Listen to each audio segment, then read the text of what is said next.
Assalamualaikum warahmatullahi wabarakatuh. Salam sejahtera bagi kita semua. Semoga sehat selalu.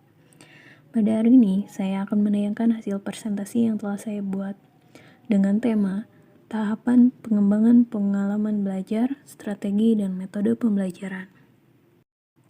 Di sesi kelima. Tujuan perkuliahannya yaitu pertama, mahasiswa mampu memahami tahapan pengembangan pengalaman belajar.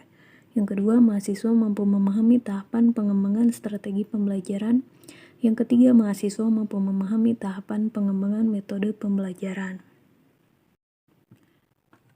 Proses memberikan pengalaman belajar pada peserta didik secara umum terdiri atas 3 tahap, yakni tahap permulaan atau pra-instruksional. Yang kedua, tahap pengajaran instruksional, dan tahap penilaian atau tindak lanjut. Ketiga tahapan ini harus ditempuh pada setiap saat melaksanakan pengajaran. Jika satu tahapan tersebut ditinggalkan, maka pengalaman belajar peserta didik tidak akan sempurna.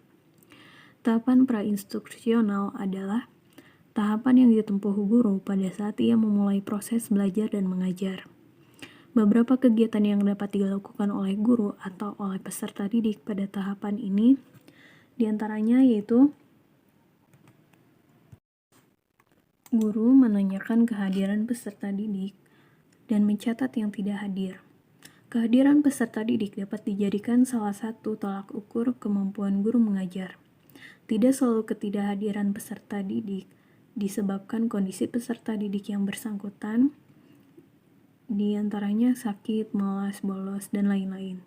Tetapi bisa juga terjadi karena pengajaran dan guru yang melakukan kegiatan pembelajaran tidak menyenangkan, sikapnya tidak disukai karena dianggap merugikan peserta didik. Misalnya, penilaian tidak adil, memberi hukuman yang menyebabkan frustasi. Yang kedua, bertanya kepada peserta didik. Kalimat yang biasa digunakan, seperti contohnya, sampai di mana pembahasan pembelajaran sebelumnya? Dengan demikian, guru mengetahui ada tidaknya kebiasaan belajar peserta didik di rumahnya sendiri. Setidak-tidaknya kesiapan peserta didik menghadap pelajaran hari itu. Yang ketiga, mengajukan pertanyaan kepada peserta didik di kelas atau peserta didik tertentu tentang bahan pelajaran yang sudah diberikan sebelumnya. Hal ini dilakukan untuk mengetahui pemahaman peserta didik mengenai materi yang telah dipelajarinya. Yang keempat, memberi kesempatan kepada peserta didik untuk bertanya mengenai bahan pelajaran yang belum dikuasainya dari pengajaran yang telah dilaksanakan sebelumnya. Yang kelima, mengulang kembali bahan pelajaran yang lalu atau bahan pelajaran sebelumnya secara singkat, tetapi mencakup semua bahan aspek yang telah dibahas sebelumnya. Hal ini dilakukan sebagai dasar bagi pelajaran yang akan dibahas hari berikutnya nanti dan sebagai usaha dalam menciptakan kondisi pelajar peserta didik. Yang kedua yaitu tahap instruksional, merupakan tahap pengajaran atau inti, yakni kegiatan yang dilakukan dalam memberikan pengalaman belajar kepada peserta didik. Tahap instruksional akan sangat tergantung pada strategi pembelajaran yang akan diterapkan. Misalnya, strategi expository, inquiry, dan cooperative learning. Manakala tujuan pelajaran dan bahan pelajaran yang harus dicapai bukan merupakan tujuan yang kompleks ditambah dengan jumlah peserta didik yang besar sehingga dalam tahapan instruksional, guru memandang pengalaman belajar dirancang agar peserta didik menyimak materi pelajaran secara utuh. Untuk memudahkan memahami kegiatan pembelajaran yang dilakukan, secara umum kegiatan tersebut dapat diidentifikasi sebagai berikut. Yang pertama, menjelaskan pada peserta didik tujuan pengajaran yang harus dicapai peserta didik. Yang kedua, menuliskan pokok materi yang akan dibahas hari itu. Yang ketiga, membahas pokok materi yang telah dituliskan tadi. Dalam pembahasan materi itu dapat ditempuh 2 cara. Cara pertama, pembahasan dimulai dari gambaran umum materi pengajaran menuju ke topik secara lebih khusus. Yang cara kedua, pembahasan dimulai dari topik khusus menjadi topik umum. Yang keempat yaitu pada setiap pokok materi Yang dibahas sebaiknya diberikan contoh-contoh konkret. Demikian pula peserta didik harus diberikan pertanyaan atau tugas untuk mengetahui tingkat pemahaman dari setiap pokok materi yang telah dibahas. Yang kelima, penggunaan alat bantu pengajaran sangat diperlukan untuk memperjelas pembahasan setiap pokok materi. Yang keenam, menyimpulkan hasil pembahasan dari pokok materi. Kesimpulan tersebut dibuat oleh guru dan sebaiknya pokok-pokoknya ditulis di papan tulis untuk dicatat peserta didik. Kesimpulan dapat pula dibuat guru bersama-sama peserta didik. Bahkan apabila memungkinkan, penyimpulan materi pelajaran diserahkan sepenuhnya kepada peserta didik. Yang terakhir yaitu tahap evaluasi dan tindak lanjut.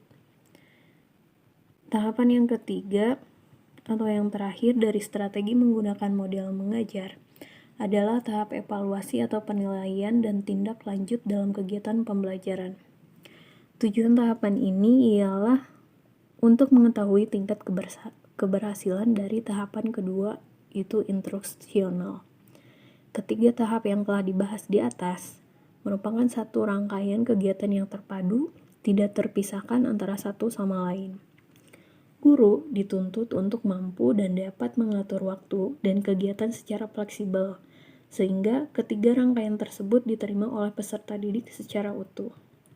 Nah, disinilah letak keterampilan profesional dari seorang guru dalam memberikan pengalaman belajar. Kemampuan mengajar seperti uraian di atas secara teoritis mudah dikuasai, namun dalam praktiknya tidak semudah membalik telapak tangan. Hanya dengan latihan dan kebiasaan serta perencanaan yang matang, kemampuan itu dapat diperoleh. Selanjutnya yaitu strategi dan metode pembelajaran. Dalam dunia pendidikan, strategi diartikan sebagai a plan method or series of activities designed to achieve a particular educational goal. Jadi, dengan demikian, strategi pembelajaran dapat diartikan sebagai perencanaan yang berisi tentang rangkaian kegiatan yang didesain untuk mencapai tujuan pendidikan tertentu. Ada dua hal yang patut dicermati dari pengertian strategi pembelajaran, yaitu pertama, strategi pembelajaran merupakan rencana tindakan termasuk penggunaan metode dan pemanfaatan berbagai sumber daya atau kekuatan dalam pembelajaran. Yang kedua, strategi disusun untuk mencapai tujuan tertentu. Artinya, dari semua keputusan penyusunan strategi adalah pencapaian tujuan. Dengan demikian, penyusunan langkah-langkah pembelajaran, pemanfaatan berbagai fasilitas dan sumber belajar semuanya diarahkan dalam upaya pencapaian tujuan. Oleh sebab itu, sebelum menentukan strategi perlu dirumuskan tujuan yang jelas, yang dapat diukur keberhasilannya sebab tujuan adalah rohnya dalam implementasi suatu strategi.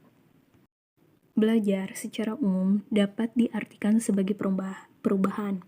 Contohnya, dari tidak tahu menjadi tahu, dari tidak mampu menjadi mampu, dari tidak mau menjadi mau, dan lain sebagainya.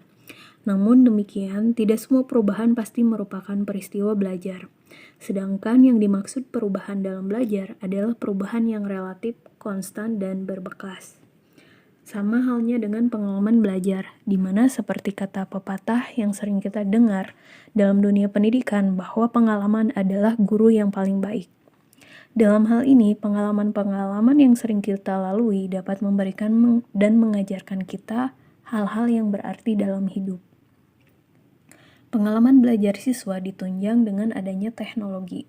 Dengan adanya kemampuan sains dan teknologi di bidang pendidikan, seyogyanya dapat dimanfaatkan untuk mempermudah siswa mencapai pengalaman belajar yang optimal. Anak-anak sekarang menginginkan hal-hal yang baru, yang menarik dan menantang.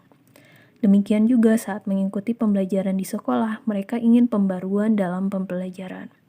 Dengan demikian, seorang guru harus belajar mengadakan pembaruan pembelajaran dengan memasukkan pengalaman-pengalaman belajar yang menarik. Pembelajaran yang menarik adalah pembelajaran yang benar-benar membelajarkan siswa. Semakin siswa terlibat aktif dalam pembelajaran, akan semakin berkualitas hasil belajar siswa. Jadi, Siswa tidak sekedar datang, duduk, catat, dan pulang tanpa ada pengalaman belajar. Seorang guru dalam merancang pembelajaran tentunya akan bertanya dalam hatinya, pengalaman belajar apa yang akan aku berikan pada peserta didik agar mereka dapat memiliki kompetensi dasar. Pengalaman belajar yang diberikan oleh guru sangat penting bagi peserta didik, agar peserta didik dapat memiliki kompetensi dasar. Ada dua hal yang dapat membantu guru dalam memberikan pengalaman belajar kepada siswa, yaitu dengan penggunaan multimetode dan multimedia yang disesuaikan sesuai dengan kondisi siswa dan kemampuan sekolah. Multimetode diantaranya yaitu metode ceramah, metode demonstrasi, dan metode diskusi. Sedangkan multimedia diantaranya yaitu tutorial, yang kedua simulasi. Jadi dengan ketersediaan metode dan media yang dapat menunjang berlangsungnya proses pembelajaran menyebabkan guru dapat memberikan pengalaman belajar bagi siswa sehingga dapat meningkatkan kompetensi dasar siswa. Sekian presentasi dari saya. Terima kasih, semoga presentasi ini dapat menambah wawasan Anda. Apabila ada tutur kata saya yang kurang berkenan di hati Anda, mohon dimaafkan. Sampai jumpa. Wassalamualaikum warahmatullahi wabarakatuh.